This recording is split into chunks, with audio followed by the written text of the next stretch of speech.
රෙසල්මේනියාවලට පෙර WWE විසින් පවත්වන අවසන් ප්‍රීමියර් ඉවෙන්ට් එක තමයි එලිමිනේෂන් චෑම්බර් කියන්නේ. ඒ වගේම මෙයා WWE වල වසරේ ඉදිරි ගමන තීරණය කරන ප්‍රීමියර් ඉවෙන්ට් එකක් ලෙස අපිට හඳුන්වන්න පුළුවන්. මෙවර 2020 එලිමිනේෂන් චෑම්බර් ඇමරිකා එක්සත් ජනපදයේ චිකාගෝහි පිහිටා තිබෙන යුනයිටඩ් සෙන්ටර් හිදී පැවැත්වීමට නියමිතයි. මෙවර 2020 එලිමිනේෂන් චෑම්බර් ප්‍රීමියර් ඉවෙන්ට් එක මාර්තු මාස 1 වෙනිදා මෙරට වේලාවෙන් උදෑසන 5:30ට ආරම්භ වන අතර නෙට්ෆ්ලික්ස් මගින් මේ සජීවීව නැරඹීමට හැකියාව ලැබෙනු ඇත. අපි පෙර සඳහන් කර පරිදි මේ එලිමිනේෂන් චෑම්බර් කියන්නේ WWE වල වසර ඉදිරිගම තීරණය කරන තැනක්. මෙහි පැවැත්වෙන පිරිමි සහ කාන්තාමේ එලිමිනේෂන් චෑම්බර් තරඟ දෙකෙන් ජයග්‍රහණය ලබා ගන්නා තරඟකරුවන් දෙදෙනාට රෙසල්මේනියාවේදී ප්‍රධාන ශූරතාවයක් වෙනුවෙන් තරඟ වැදීමට අවස්ථාව මෙමගින් උදා වෙනවා. එම නිසා මෙය නැරඹීමට WWE රසිකයින්ට විශාල උනන්දුවක් තිබෙනවා. WWE විසින් 2020 නම් මෙම වසරේදී එලිමිනේෂන් චෑම්බර් ප්‍රීමියර් ඉවෙන්ට් එක පවත්වන්නේ 16 වෙනි වතාවට වන අතර මේ වන විට 2020 එලිමිනේෂන් චෑම්බර් සඳහා පිරිමි සහ කාන්තා එලිමිනේෂන් චෑම්බර් තරඟයට අමතරව තවත් සුවිශේෂී තරඟ දෙකක්ම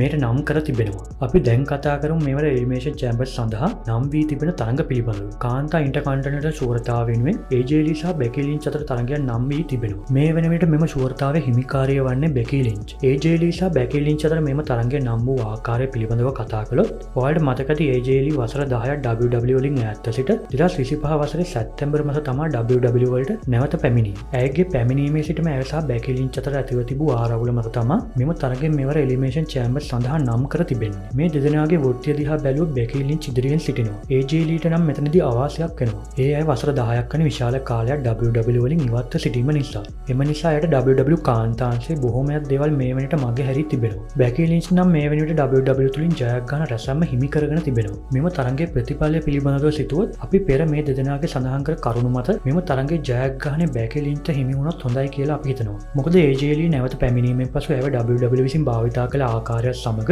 ඇයට එක්වරම මෙවැනි ජයග්‍රහණයක් හිමිවීම සාර්ථක වෙයි කියලා අපිට හිතන්න අපහසුයි. ඒ වගේම තමයි මේ දෙදෙනාගේ ආරවුල මත මේ එක් තරගයකින් අවසන් වෙයි කියලා හිතන්නත් අමාරුයි. මේ දෙදෙනාට නැවත තරග රෙසල්මේනියා වලට ඇතුළත් වෙයි කියලා අපි හිතනවා. WWE ලෝක ශූරතාව වෙනුවෙන් CM Punk සහ Finn Balor අතර තරගයක් නම් කර තිබෙනවා. මේ වෙන විට මේ ලෝක ශූරතාවේ හිමිකරු වන්නේ CM Punk. ඉතින් ඔහු සතු මෙම ශූරතාවේ මුල් කරගෙන තමයි මෙම තරගය නම් කර තිබෙන්නේ. මින් පෙර Finn Balor විසින් CM Punk හට සිදු කළ අභියෝගයක් මත මොවුන් දෙදෙනා අතර එක් තරගයක් පැවැත්වුණා. ඉතින් ඉතාමත් හොඳ තරගයකින් අනතුරුව CM Punk විසින් Finn Balorව පරාජය කර ඉතින් ඔහුගේ ශූරතාවය ආරක්ෂා කර ගැනීමට ඔහුට හැකියාව ලැබුණා. මේ සිදුවීමෙන් පසු තමයි මොවුන් දෙදෙනා අතර හරියටම ආරවුලක් නිර්මාණය වෙන්නේ. මොකද Finn Balorට නැවතත් අවශ්‍ය වෙනවා ලෝක ශූරතාව වෙනුවෙන් තරගයක්. WWE Raw මැනේජර් ඇඩම් පියස් නම් මේකට මුලදී ඔහුගේ අකමැත්ත ප්‍රකාශ කරනවා. මොකද මේ වෙන විට මෙවර WrestleMania 42 සඳහා ලෝක ශූරතාව වෙනුවෙන් CM Punk සහ Roman Reigns අතර තරගය නිල වශයෙන් නම් කර තිබීම හේතුවෙන්. නමුත් Finn Balorගේ නැවත අභියෝගයක් සමග CM Punk තීරණය කරන ඔහුට නැවත අවස්ථාවක් ලබා දෙන්න. ඒ අනුව මෙම තරගය නිල වශයෙන් මෙවර එලිමිනේෂන් චෑම්බර් වලට නම් වෙනවා. මෙම තරගයේ ප්‍රතිඵලය පිළිබඳව සිතුවොත් අපේ විශ්වාසය නම් මෙම තරගයේ ජයග්‍රහණය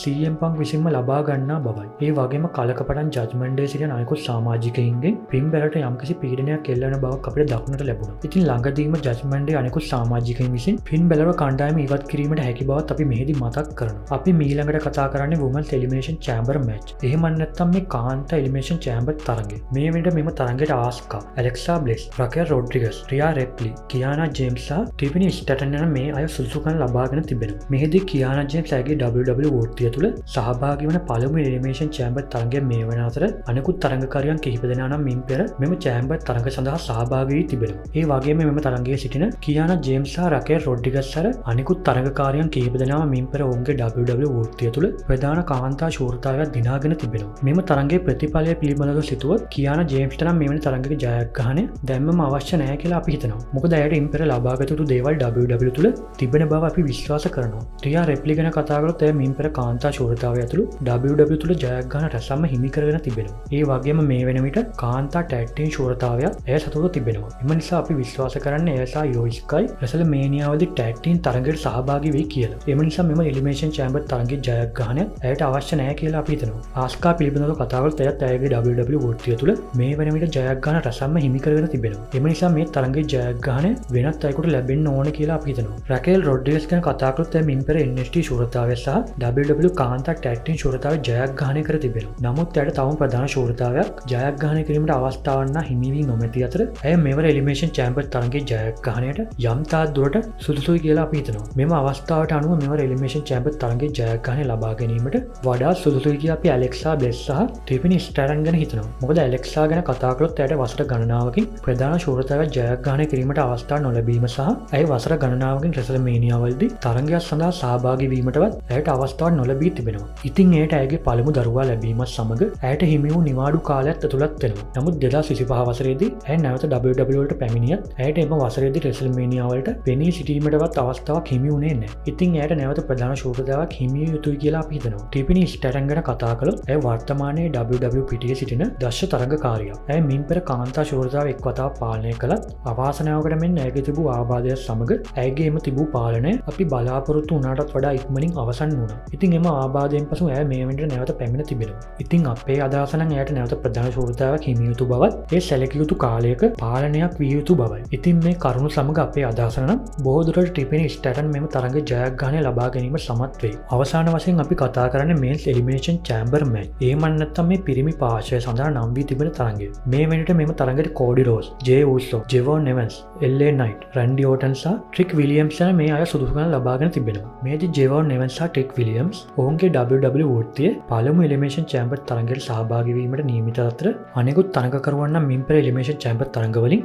හොඳ අත්දැකීම් ලබාගෙන තිබෙනවා. මෙම තරගයේ ප්‍රතිඵලය ගැන සිතුවොත් අපි හිතන විදිහට ජෙවොන් එවන්ස් සහ ට්‍රික් විලියම්ස් යන මේ දෙදෙනාට නම් දැන්මම මෙවැනි ජයග්‍රහණයක් අවශ්‍ය නැහැ කියලා අපි හිතනවා. මොකද මොවුන් දෙදෙනාට ඉන් පෙර WWE වලින් ලබා ගැනීමට බොහෝ දේවල් තිබෙන නිසා. ජේ උසෝ ගැන කතා කළොත් ඔහු මේ වෙන විට WWE වලින් ශූරතාවවල බොහෝ ජයග්‍රහණ රසම්ම හිමි කරගෙන තිබෙනවා. මේ වෙන විට ටැග් ටීම් ශූරතාවයත් ඔහු සතුව තිබෙනවා. ඉතින් අපේ අදහස නම් ජේ උසෝ ඔහුගේ සහෝදරයන් ජෙමි උසෝ සමග රෙසල්මේනියා සඳහා හොඳ ටැග් ටීම් තරගයකට සූදානම් වෙනවා නම් හොඳයි කියන එක තමයි අපේ අදහස වන්නේ. එම නිසා ඔහුට එලිමිනේෂන් චැම්බර් තරගයේ ජයග්‍රහණය මේ අවස්ථාවේ අවශ්‍ය නැහැ කියලා අපි හිතනවා. මෙම තරගයේ ජයග්‍රහණයට LA නයිට් සහ රැන්ඩි ඕටන් වඩා සුදුසුයි කියලා අපි හිතනවා. මොකද LA නයිට් තවමත් WWE මගින් ප්‍රධාන ශූරතාවක් නොලැබී තිබෙන අතර රැන්ඩි ඕටන් ගැන කතා කළොත් දීර්ඝ කාලයක් පුරාවට WWE සමග සිටින තරගකරුවෙක් විදිහට අපිට හඳුන්වන්න පුළුවන්. වැඩි රසික ආකර්ෂණයක් තිබෙන WWE තුල මේ වෙන විට සිටින ප්‍රධානතම පුද්ගලයෙක් තමයි රැන්ඩි ඕටන් කියන්නේ. ඉතින් ඔහුට ප්‍රධාන ශූරතාවයක් නැවත හිමි විය යුතුයි කියලා අපි හිතනවා. කෝඩි රෝස් ගැන කතා කළොත් ඔහු 2022 වසරේදී